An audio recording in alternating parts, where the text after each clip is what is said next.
આગામી સ્થાનિક સ્વરાજ્યની ચૂંટણીને ધ્યાનમાં રાખીને વડોદરા શહેર પોલીસ એક્શન મોડમાં આવી છે. પાણીગેટ સહિત વિવિધ વિસ્તારોમાં વાહન ચેકિંગ અને ફૂટ પેટ્રોલિંગ કામગીરી હાથ ધરવામાં આવી રહી છે. ત્યારે પાણીગેટ 4 રસ્તા પર ડીસીપી ઝોન 3ના નેતૃત્વમાં પોલીસ કાફલાએ સઘન ચેકિંગ હાથ ધર્યું હતું. આ દરમિયાન શંકાસ્પદ વાહનોની તપાસ કરવામાં આવી તેમજ પસાર થતા તમામ વાહનોની ચકાસણી પણ કરવામાં આવી. ચૂંટણી પૂર્વે કોઈ અનિચ્છનીય ઘટના ન બને અને આચારસંહિતાનો કડક અમલ થાય તે હેતુથી પોલીસ દ્વારા આ કાર્યવાહી કરવામાં આવી રહી છે.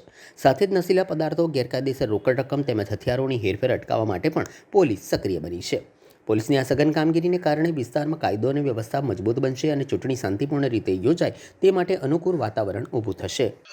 આજે પાણીગેટ અને વાડી પોલીસ સ્ટેશનના અધિકારી કર્મચારીને સાથે રાખીને એલસીબીની ટીમને સાથે રાખીને પાણીગેટ અને વાડીના વિસ્તારમાં પેટ્રોલિંગ અને સાથે સાથે અમુક પોકેટ્સ આઈડેન્ટિફાઈ કરવામાં આવ્યા છે અને તે પોકેટ્સમાં કોમ્બિંગ પણ હાથ ધરવામાં આવશે.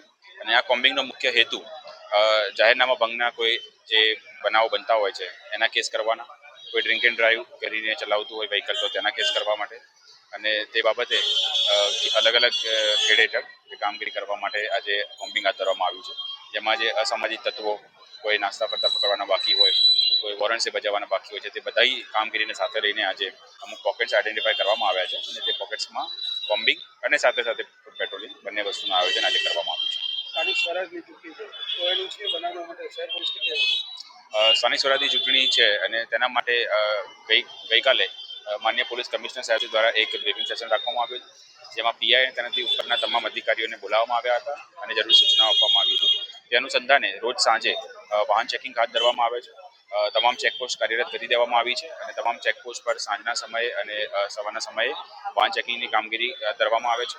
તેની સાથે સાથે આવા કોમ્બિંગ અલગ અલગ વિસ્તારમાં હાથ ધરવામાં આવી રહી છે અને રોજે રોજ અલગ અલગ વિસ્તારમાં કોમ્બિંગ, ફૂટ પેટ્રોલિંગ, વાહન ચેકિંગ આ સિવાય જે રૂટીન કામગીરી જે પોલીસ સ્ટેશન લેવલે કરવાની છે તે તમામ અત્યારે હાલમાં ચાલુ છે.